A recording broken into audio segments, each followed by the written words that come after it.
right, peace. Staying on the hip hop topic. By the way, this is hip hop news, uncensored. Your boy, old guy, and 120. You. That's what I'm talking about. Where can we find you at? Go ahead, brother. You can find. It's all edited. Now you can find us on Instagram at JerseyBoys120. That's Jersey BOYZ 120 on Instagram, on Twitter at 120 World. You can hit us on Twitter, on Facebook / obviously Facebook / 120 Music. Individually, mine is Nico609 on Instagram. Yeah, make sure y'all do that. Jersey Boys 120 at Instagram.com. Mine would be Sam Ant 120. And mine would be Baby Boy NJ. And once again, Yeah. What y'all think about culture vultures? Now, I'm sure y'all probably know what culture vultures is, right? But not a hidden nod in the music industry for the most part, I guess. Whoever can expound on it. What y'all think about that? Again, you gotta talk about it. Got to. Open dialogue. Got to. so what are you asking? Is it real? Is it alive? Or what do I think about it in general? Definitely real. Yeah, it's real. Definitely real. Yeah, there's no doubt about it. What I'm gonna say, do you think we should still keep? I'm not gonna name the platform. Right. We don't have Even to. though my people say you should name them and all that. We know who they are. Yeah. They come in and you take our culture, flip it up, sell it back to us. There's no What flipping. they selling back to us, homosexuality, drug use, all the stuff they selling right back to us. We're doing it also. We partake in this too. Yeah, no doubt. I'm blaming goes around the table, but when you see like these people come and set up and take and don't give nothing back, speak on that aspect. Is what I give you. Go ahead, brother. Money's the root to all evil. This is what it is. Wherever there's money, there's evil. So these people come in and they do what they want and they pay their way, and that's just is what it is. No, you go ahead. I mean, I'll give you an example right now. I was having a conversation with a brother out in the city, in a casino, and we were rapping about just a little bit about the topic we're about to talk about now. You look at the DJ game, how the DJs rolled up, and how the DJs have started. You know what I mean? It was brothers in crates really cutting it up and really doing their thing. You look at today's DJs, it's 95% European, all off a computer, and if any one of us are getting flack, or even one of us are getting game, it's your has been, not your has been, but your old rapper or old producer. You know what I mean? These are the ones that are getting these kind of shows, and you see the DJ game even just completely turning itself completely upside down. And you look around, you're like, well, where's the up and coming black DJs at?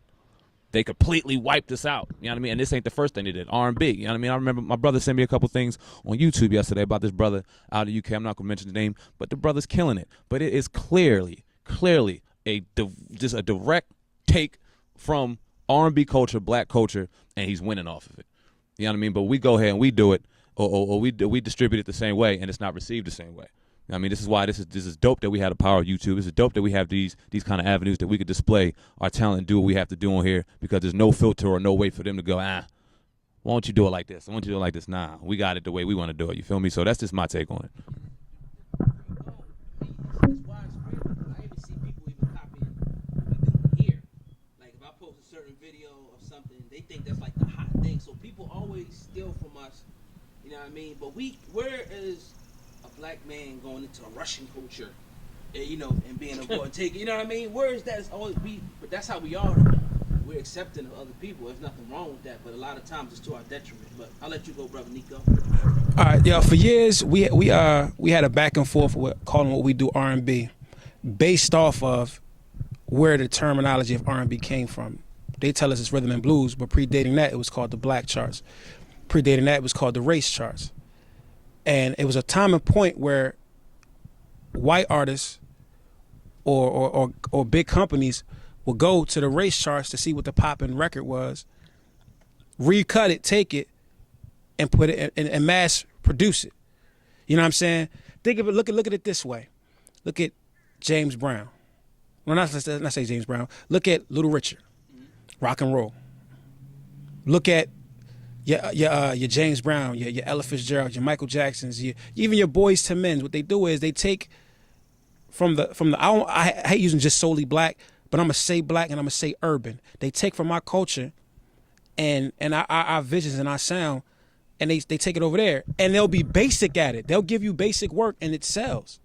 Where we gotta be, you know, like Chris Rock said, you gotta be the best dentist. You can't be the regular dentist. You gotta be the number one dentist to live in this neighborhood. And they take it and they're successful with it. And it's because of how they mass reproduce it to their audience. That's what the energy they put out. So to answer, yeah, this trolling is to this day. It's gonna keep happening until we create our own outlets, like your In the Black Medias and your so on and so forth. And even still, like you look at Fox. Fox is a startup network, and I know I'm going off a little bit, but Fox is a startup network that was built off of your In Living Colors, that was built off of predominantly black shows. Now you go on Fox. Fox is one of the biggest racists towards the black community that there is. So keep in mind, it's a startup network. Back in the day when I was a kid, it was called the WB. It's called the CW now. Startup networks that were, you know, built off the black community, us watching. And look at it now. We just gotta, you know, identify with it and take it back, man. And when I mean by take it back, I don't mean by, you know, knocking down, kicking down. We just gotta make the records harder, sing harder, rap harder, bars more harder. You know what I'm saying? And people will gravitate to it. They know what it is. You know what I'm saying? And then at the end of the day, we gotta keep working. We gotta support each other. More. And that's the problem. We scream about, you know, they stealing, but we not supporting. You know what I'm saying? And that's if it's dope. It'd be some bullshit out here. It's some bullshit in the UK. You're like, fuck it, I'm not supporting this shit. But there's some dope artists out there, and we need to support, or the trolling gonna keep it, or the, you know, the vulturing is gonna keep happening. You know what I'm saying? When it's a concert, we just can't go out and go see, you know, the classic artist concerts. We need to buy these records, because there's no way I go to a No Edition concert and they got a stadium fill out, but they not selling the records until they drop the movie. You know what I'm saying? Like, there's no reason why Boys and Men is still selling out arenas and cover countries. They can go to Japan and sell 1 million records, but they can't sell 1 million records in the States. They said can't sell 500,000 in the States. We got to support each other, man. I know that the download thing is real serious and the streaming shit is real serious. Fuck it, stream they shit. But we got to support. Man, that's the issue. We don't support enough. And so the vulturing is going to keep happening. Yeah, so I think that's, you know, definitely good to touch on those type of topics. As a group, though, collectively, what do you think about the you know, do you think hip hop obviously is getting dumbed down? You know what I mean, to a very basic, you know, minuscule level. You know, where if you're sitting in the car with your children, you know what I mean, and if it's not even if it's bleeped out, the kids know, they know, and they might even ask you like, what's this mean? You know what I'm saying? So, you know, what active approach are y'all going to take, not just in music, you know what I mean, but what contribution are you going to make? You know what I mean? What's going to be different about your music? Not saying that you can't talk about, because we grown. Like, Yeah, word up. I ain't saying I'm not, but I'm just talking about, you know, on another level, like our children, man, it's fucked up out here in the streets, man. Yeah, and we gotta have a better control on that. You know what I mean? We gotta take a strong hold on that and say enough's enough, because if we don't, this world gonna eat our babies alive.